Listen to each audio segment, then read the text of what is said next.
Hello and welcome to Byju's Exam Prep IAS. As part of your world history course, we'll be discussing a very important theme today, which is the Napoleonic era and French Revolution. When we talk about French Revolution and Napoleonic era, very important events in the larger story of world history because they introduce a lot of new words such as liberty, freedom, fraternity, and the concept of democracy into the world itself. As an event, it was a paradoxical event because at the end of the day, it was not successful. But through the process of the whole circle which France is going to take, what we see is it produces a very important personality called Napoleon, who is going to be very important in the larger story of world history because he is also linked to the unification of Germany and Italy. So when you're going to talk about unification of Germany and Italy, you have to remember Napoleon again because he is important in the larger story of our larger timeline of world history. We've already done American Revolution. Now we are going to understand French Revolution. So what is the agenda for today? The agenda is to understand the background, social conditions in 18th century, causes, the course of the revolution, and the impact of the French Revolution, pros and cons, and Napoleonic era. Remember one thing, the course itself, the question cannot be asked because it is quite a long course. But basically, except for that, every other theme is important for today's discussion. So, let's try to understand the French Revolution. In order to understand that, we would have to understand France first. Let's try to understand what is France in 1700. Because if you understand France in that context, then you will be able to understand what is the long-term causes and the immediate causes. Because the immediate causes don't do justice to France itself. So basically, France was still in a way in a feudal hangover. So the king was at the apex, Louis the 15th and 16th for our story. And he had a very close interaction with the church, and the church had a very strong influence on the king. Thereafter, what we see is that we have what we call as the clergy as the first order of society, or in French system, it is called the first estate. And in France, we have the three estate model of society, where the whole society was divided into three basic parts, orders or stratas, but they call it estate. So, clergy is the first estate itself. Then comes the second estate, which is the nobility. And the nobility, the second estate, is important because at the end of the day, they are nothing but the aristocrat. And they were somehow related to the king or had bought their way into nobility. And then comes the biggest strata or the third estate of the society, which is nothing but the common people. And the common people technically used to comprise of what we call as bourgeoisie, which is nothing but commercial classes and professionals. And on the other hand, we have workers, artisans, and peasants. What is ironic in this system is that they both technically are 1% of the society. On the other hand, they are the 98% of the society. So the 1%, 98%, the basic point is that they control 10%, they control 20% of all the land in France.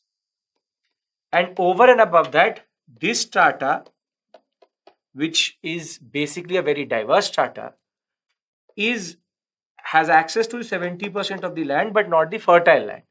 Over and above that, what we see is basically the fact that these two stratas pay no taxes.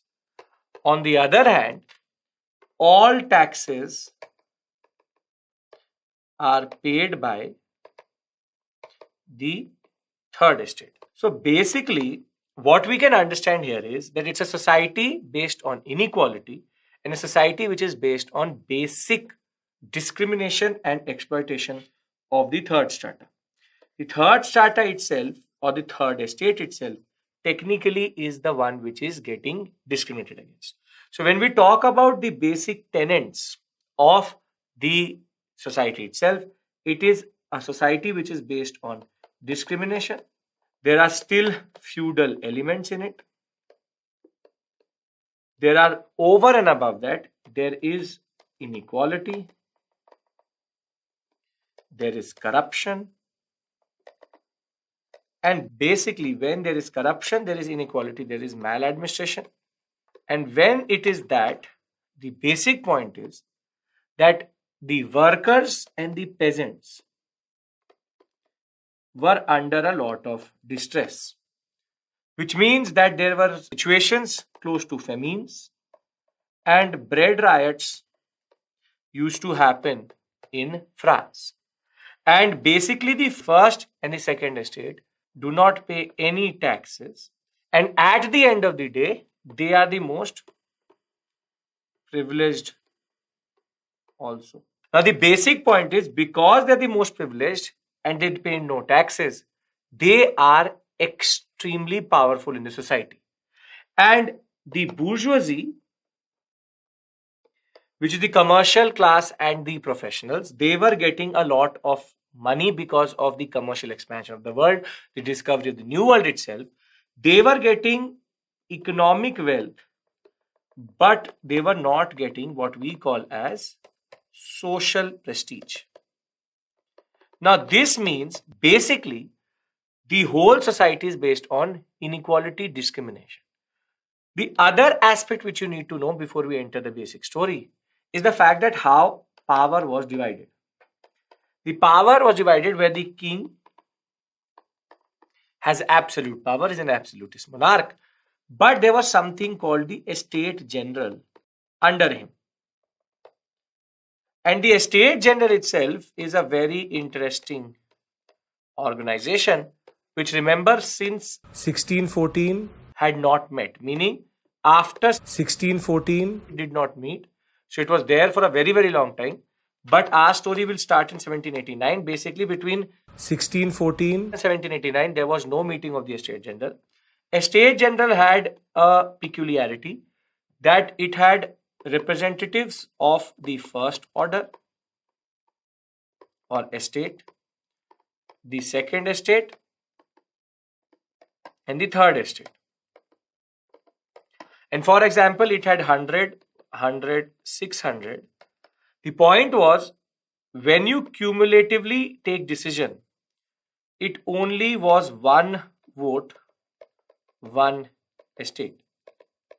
Meaning total 3 votes were there, and the third estate, which is 98% of the society, only had 1 vote. So what used to happen was that the first and the second estate made sure that in estate general, any decision was not generally based on the third estate's will, but on the will of the first and second estate.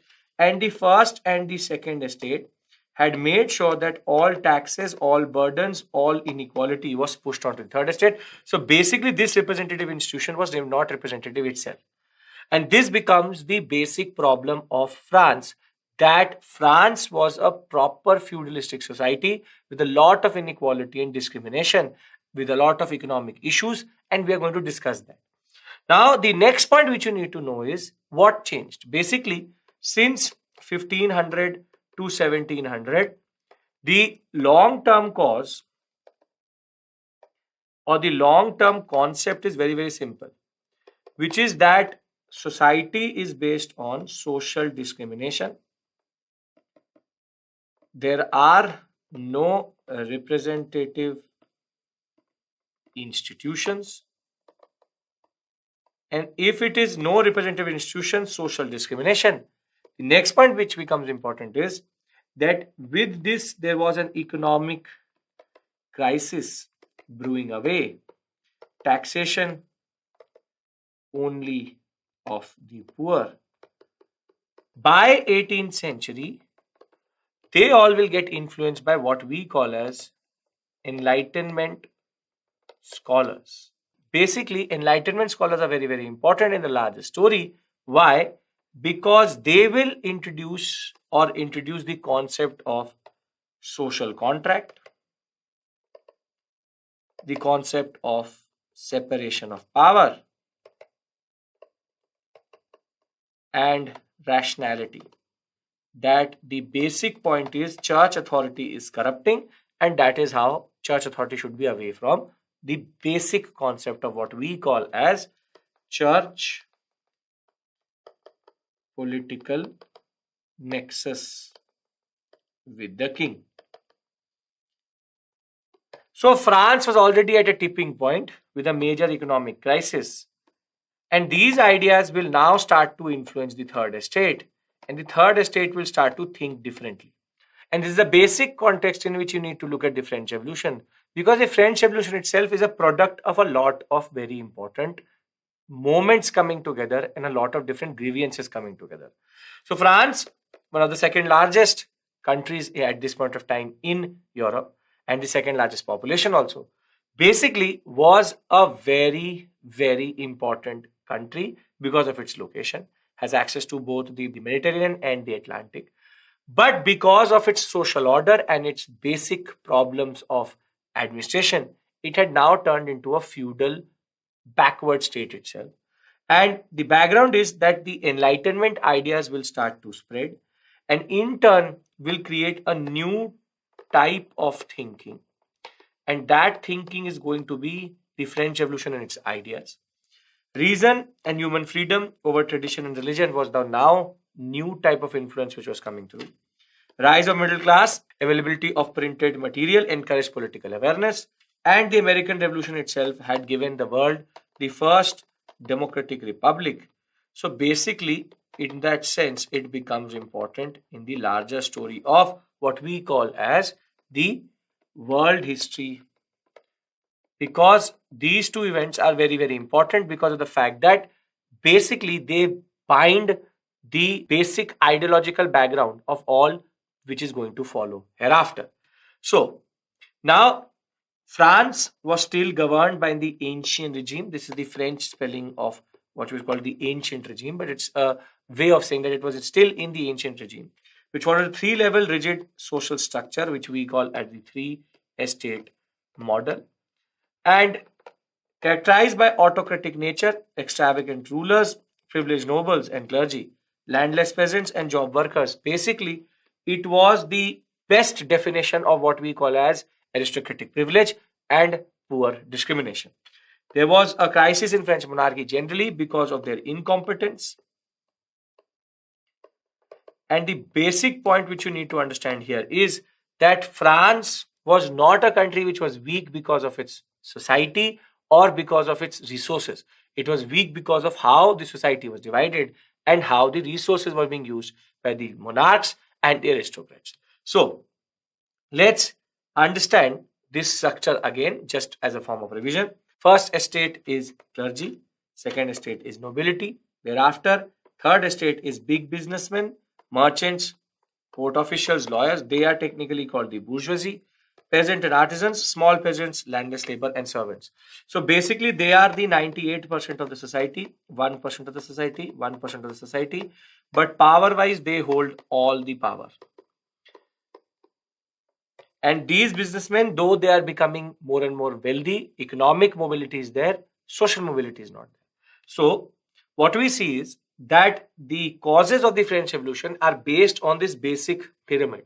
That the ideological causes, be it the economic causes, be it the political, administrative, social, and immediate, all these are technically long term systemic causes of the French Revolution. And there's a connection between the American Revolution and the French Revolution, which we will see in the immediate causes, because technically the French paid for the American Revolution. So let's talk about the ideological causes. When we talk about the ideological causes, as I told you, there are different Enlightenment philosophers, the philosophy, and Montesquieu was the first to talk about constitutional form of government and separation of powers. What he argued was that absolutist monarchy was a very inefficient form of social organization or political organization, and there was a need to have a democratic system, and in turn it should be based on separation of powers between the executives, the legislature, and the judiciary. And this is a very important point. because at the end of the day, the separation of powers allows for no corruption. So he is the one who will start to introduce these ideas into the people. And because the church was controlling most of everything, and most of these three powers were executed by or were vested in one person, the basic point was that absolutist monarchy was not a good system of governance. On the other hand, we have Voltaire, who will change the definition of what we call as the church and state relationship. He will argue that the superstition and the traditional beliefs of the church are technically keeping the society down. He will advocate supremacy of reason, which is nothing but rationalism, that reason is everything, not superstition. He condemned the corruptions in the church and stood for benevolent despotism. He did not technically reject monarchical rule, but he believed that monarchical rule needs to be benevolent, and that benevolence, which is goodness, will only come when the church will technically come out of the state itself. Thereafter, we also have Rousseau, very, very important thinker. He will ask or argue about social contract. Why is social contract important? Social contract theory technically argues that these people are the source of power, and they technically everybody gives up some form of their freedom and go into a social contract with the state, and the state technically then looks after the people. So the people produce the state does not produce the people. And this social contract between people and people and people and state, that we will give up some form of our freedom, but what we want is that the basic natural rights are protected, is nothing but the concept of what we call as social contract. And then he actually gave a very important quote: man is born free and is everywhere in chains, kindled the revolutionary spirit of the masses. Basically, he argued that when we are born, we are totally free. But as soon as we are born, the absolutist monarchy, the church, the nobility, the clergy, all of them put chains on us which keep us down. So basically, it was about breaking the chains of what we call as absolutism and basically the church and absolutist nexus. Thereafter, the immediate cause and the basic cause of why France was going through such a topsy-turvy time is because of its economics. Basically, the economic causes were based on the incompetent rule of Louis the 16th and 15th both. And 15th fought unnecessary wars, 16th also fought unnecessary wars, and they themselves were totally detached from the reality of what was happening. And it's a very famous quote of Marie Antoinette, which is the wife of Louis the 16th, that there were bread riots, people were killing each other for bread. So when she got to know that there was no bread in France, she said, if they don't have bread, why don't they eat cake? And she, oblivious of being the fact that cake is also made of bread, the basic point was they were totally devoid of any reality. They were outside the pale of reality, and they had no connection with what was happening at the grassroots level. So there was a debt crisis because of the extravagant life of Louis the 15th and 16th. And over and above that, France was in the war of Austrian War of Succession and 7 Years' War because of Louis the 15th, and the American Revolutionary War because of Louis the 16th. And they gained nothing out of these wars. And this is the whole point. Basically, nothing at all. Now, the point was that this was the basic place where money was being burned. But there were also no real ways in which, after the American Revolution, they could get their American colonies back because of the American revolutionary spirit. And because there's no central bank, whatever borrowing the king does, he does it from private parties at an interest which was at least 20 to 30% higher than what a central bank would have given them. Basically, they were taking money from private individuals, and they technically had no monies to spend. And this is the basic point. Between 1700 and 1789, this crisis is going to become bigger and bigger, and it will then become inevitable that the Louis the 16th government would get to know, or Necker, who was technically the finance minister, will be able to now reveal to Louis the 16th that there was a major crisis. Then the other economic issues were also that there was defective commercial policy. The merchants were never supported. Trade monopolized by guilds. Guilds are nothing but shrenis, as we call them in Hindi or in Indian language or in Indian context. Basically, shreni or guild is nothing but merchant or worker or artisan based associations. And this means that everything, trade was monopolized by guilds, and guilds are very, very slow to react and not based on basic democratic politics or even the market politics. And the faulty taxation policy of only taxing the poor meant that if there was an economic crisis, they could not respond by increasing the taxes. The poor are already dying because of that.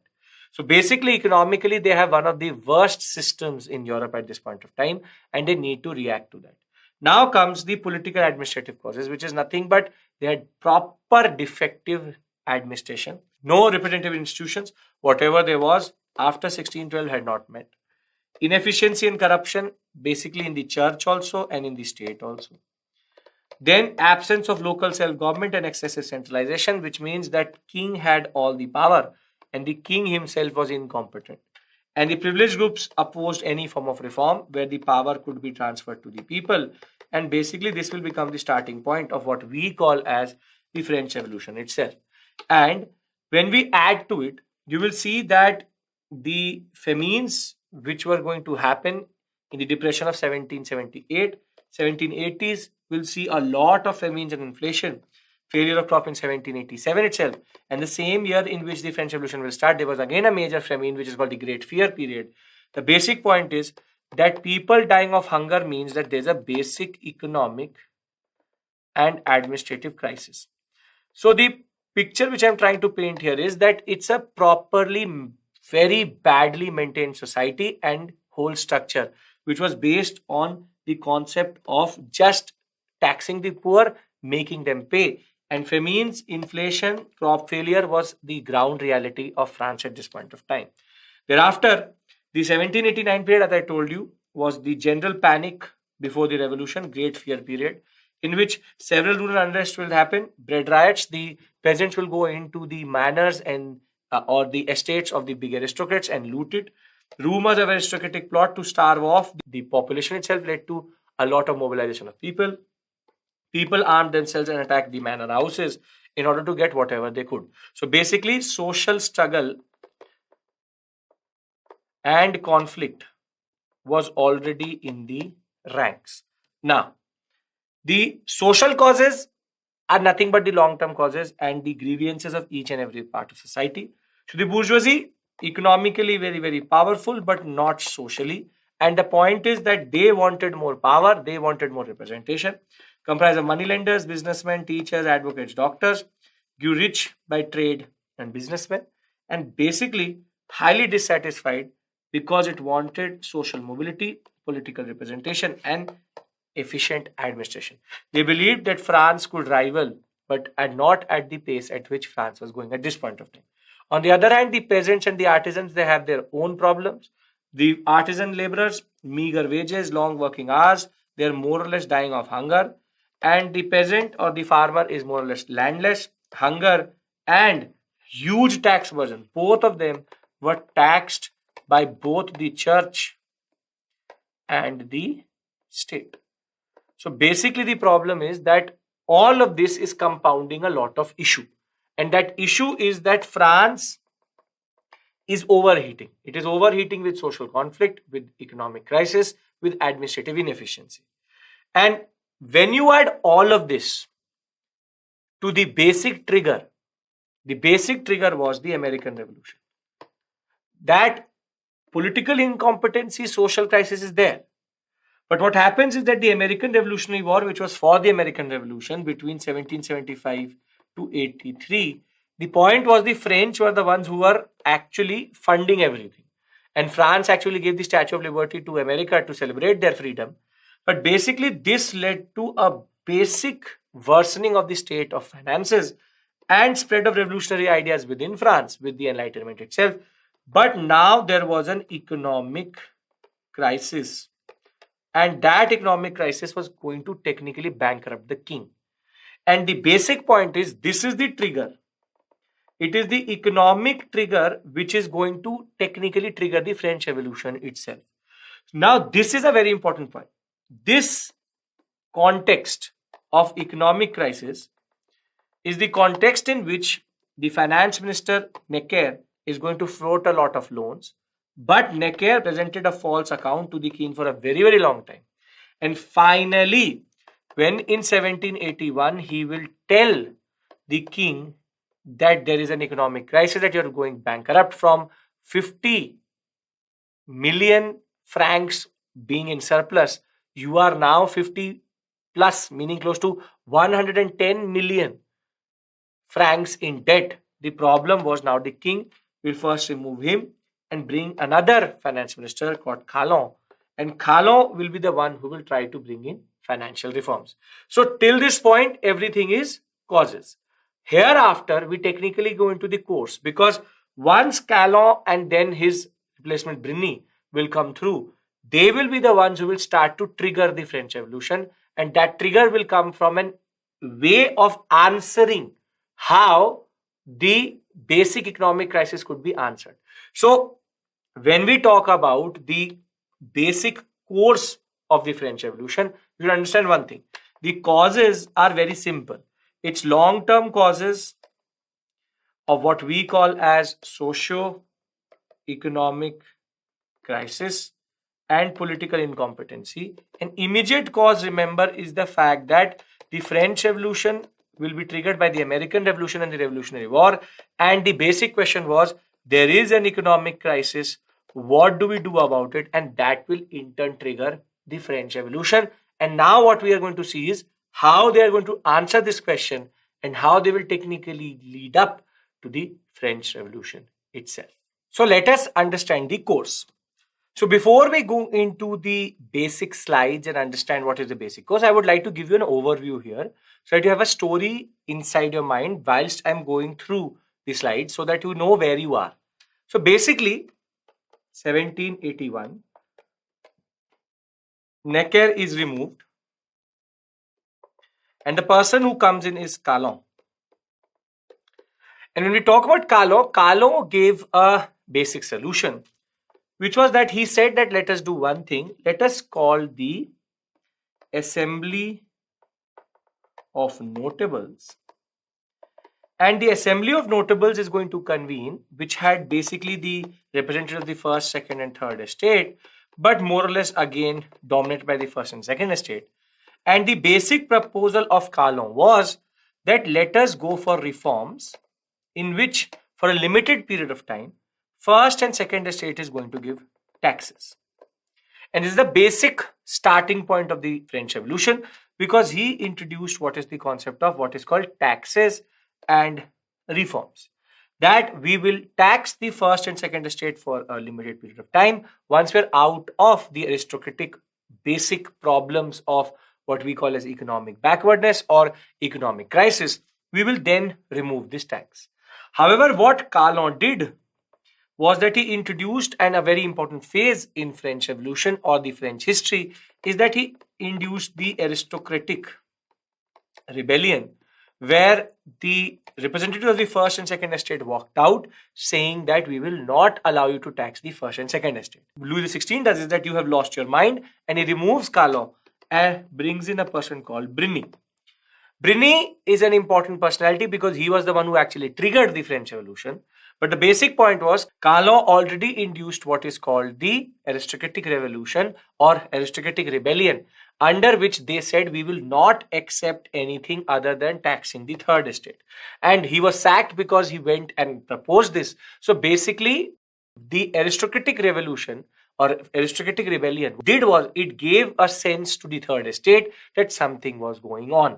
And now when Briny is going to come to power, or he's going to become the finance minister, one thing is clear. What is clear is he can't propose the Assembly of Notables to do anything or propose the first or second estate to actually pay taxes. So basically what Briny says is that let's do one thing.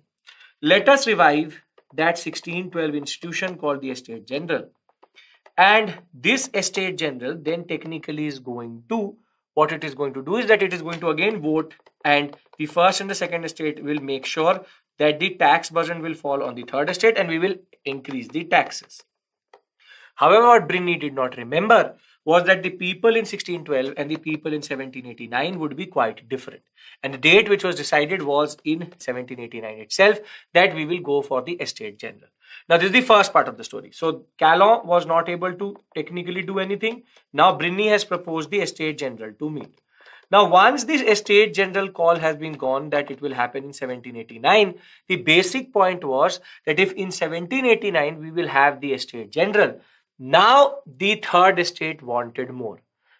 Influenced by the Enlightenment, influenced by the basic ideas of what we call as the concept of constitutional monarchy or the concept of what we call as democracy. The problem was that now democratic ideals, separation of power, social contract was in the mind of the people. So what happens is that the third estate sends a small deputation to Louis XVI that we know that the Estate General only has 3 votes, which is one for the first estate, second for second estate, and third for the third estate. We want more representation because we have grown and become the largest population at this point of time in continental Europe itself. So basically, we want more. We want more representation. This idea is coming from the Enlightenment itself and the concept of the American Revolution. So Louis XVI, he says that you already have 600 members. I will increase it to 1100, and 1100 members are going to meet from the third estate. But when the third estate people asked that would the third estate at least have 2 votes, then Louis XVI said nothing. What the third estate wanted was, it wanted at least 2 votes so that it could counter this 2 votes. It was about getting or giving the third estate more representation. Now the problem was that Louis XVI did not answer anything. He didn't say anything. He just said that I will increase your representation to 1100 representatives.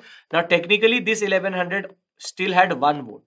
And this in turn will become a problematic aspect because now the third estate will start to question the basic decision of what this estate system is and why are we not represented.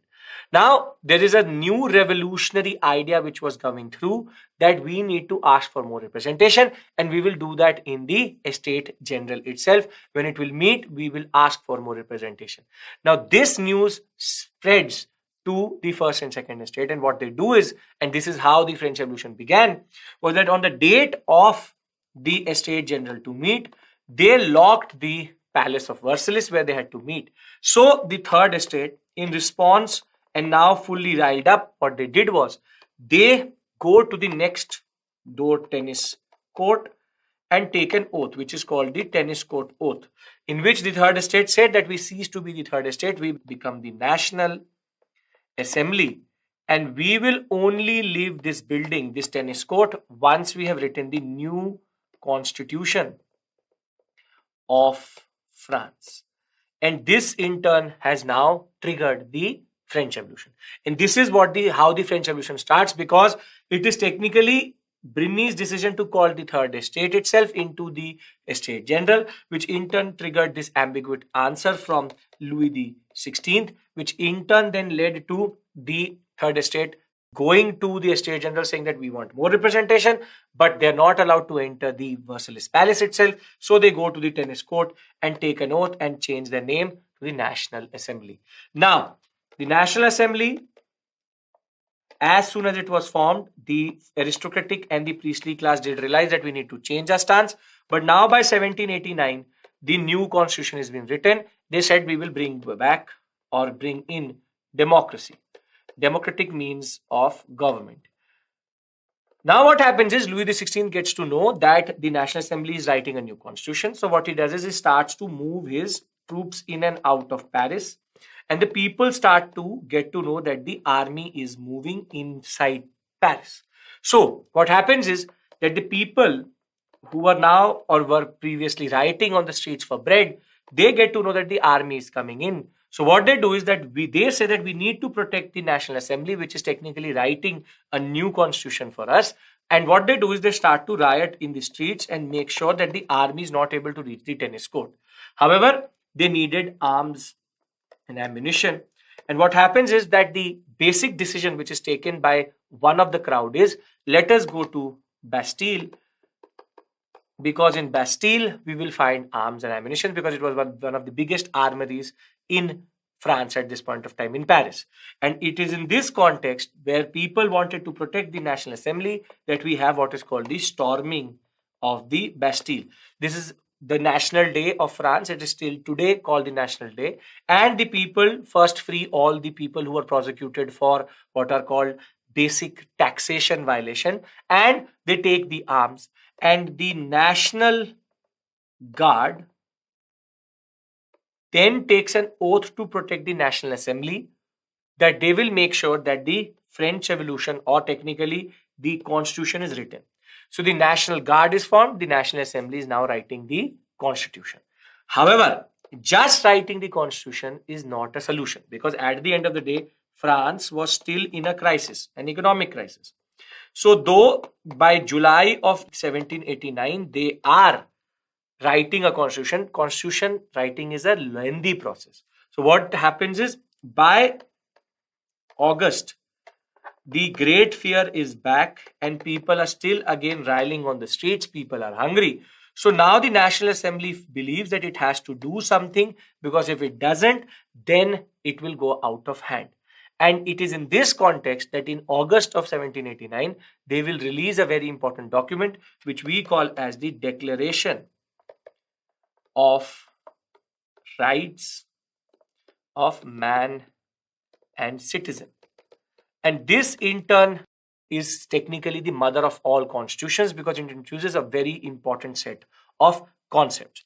In between the saloons, women played a very important role in spreading the ideas of three basic things which actually makes the French Revolution the French Revolution, which is liberty, fraternity, and freedom. The concept was that we want these three things. It was political ideas which brought everybody together. Political nationalism in turn led to the French Revolution. And now, by August of 1789, they have a document called the Declaration of Right of Man and Citizen. Unfortunately, still man and the citizenry concept was very, very limited. They have its problems. But the basic point was that the French Revolution was now in full flow. Just to go over the basic story, because I don't want to go into the PPT before we have a basic understanding. By 1791, the first constitution of France was ready, in which the National Assembly will change its name to what we call as the Legislative Assembly. And now France becomes what we call as the constitutional monarchy. Though Louis XVI was not very comfortable in signing these documents, the constitutional monarchy is important because Legislative Assembly was now under the monarch as the legislative body, and technically they exercise a lot of control over how Louis XVI is going to react. The first constitution of France is 1791. However, what happens is that Louis XVI now starts to see options that he would like to technically not be under the bounds of the 1791 constitution. So he starts to look at his options, and one of the options was that he would technically go to Austria or to Prussia, because they were still monarchies, and he would come back and crush the French Revolution. So he tries to flee the country once, but he's caught up and he's technically caught at the border. So he is brought back to the Versailles Palace. But now, because the French king was acting very suspiciously, the Legislative Assembly will start to get divided into two types of parties. One party is called the Jacobians, and the other one is called the Girondinists or the Girodians. The Girondinists technically are loyal to the king. They want France to be a constitutional monarchy. But the Jacobians believe that the king is corrupt, so it needs to become a republic. That is why they were also called the Republicans. So the Jacobians are actually people who still wanted more from the French Revolution, and they were actually fully spearheaded by a person called Maximilien Robespierre. He's going to become important very, very quickly. So now the National Assembly is divided into the Jacobians and the Girondinists. They used to sit on the right, that is why they call the rightist, and they sit on the left, that is why they call the leftist. And this concept of whoever wants change are a radical are left, and whoever wants is conservative sits on the right, and that is the basic concept. Now the point is, the Girondinists on one hand wanted to protect the king, but the king actually was in a proper understanding with the Austrian king or the Prussian king, that we need to make sure that the French Revolution does not spread, because the same type of revolution is going to happen in Austria and Prussia. And the Jacobians, however, did not control the legislative assembly. The majority was the Girondinists. What will happen is, by 1792, Austria, under the pressure of Louis XVI, will declare war or try to influence the French Revolution. And this in turn will lead to the Girondinist-led legislative assembly to declare war on Prussia and on Austria. And technically, by 1792, they had one constitution and they were already in a war. And war is not good for your economy. So this technically started to become more and more problematic. See, the Jacobians started to argue that this war was technically not needed. And the basic point is that 1792 now became the year in which the war is going to start, and it will only end after 10 years in 1802. So in the backstory, the war is happening. Now, the Jacobians become more and more suspicious that how is that Austria became very, very quick to respond to the war. Why did it initially start to meddle into French Revolution? And the basic trigger will come while the Girondinists are technically controlling the legislative assembly. Louis XVI will try to again move to his summer palace, which is in Tuileries. In Tuileries, he will again be caught trying to move to Austria. And now the Jacobian says enough is enough. And what happens is, they change the name of the legislative assembly, or technically reject legislative assembly, and introduce what they call as the National Convention. And they argue that we will not allow the Louis XVI to go like this. They technically capture power.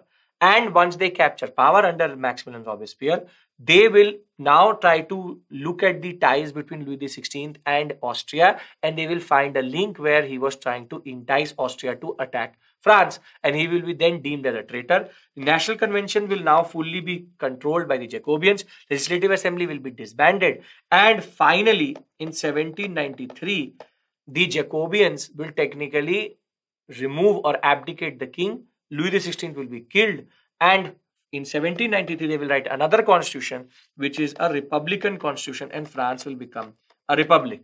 So in 1791 first constitution, 1793 second constitution, which is based on the National Convention and a republican government.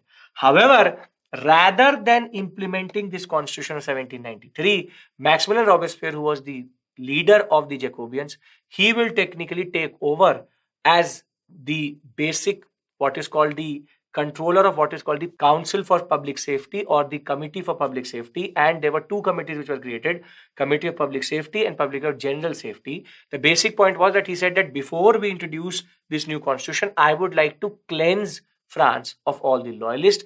And now, between 1793 to 1795, we have what we call as the Reign of Terror, in which Maximilian Robespierre is going to kill anybody and everybody in the name of protecting France and being a loyalist. And he will then introduce very, very autocratic reforms. He will technically become a dictator. He will then even kill anybody who has dissent. And by 1795, the problem had become so big that now the Girondinists, because most of the people who were there were Girondinists will come back because of the fact that Maximilian Robespierre had now derailed the French Revolution itself. And in 1794-95, we see what is called the Thermidorian reaction, because Robespierre had introduced a new calendar. And in July was called Thermidor. In July of 1794-95, there will be a major reaction, and that is called the Thermidorian reaction. In the Thermidorian reaction of 1794, what will happen is the Maximilian Robespierre will again be captured, arrested, and again guillotined. He was the one who killed Louis XVI. He will himself be, his head will be chopped, that is guillotined.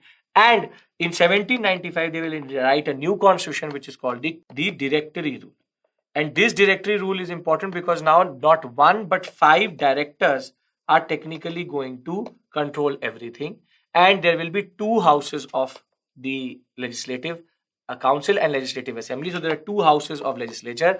Now the point was, By 1795, they had written their third constitution, 1791, 1793, 1795.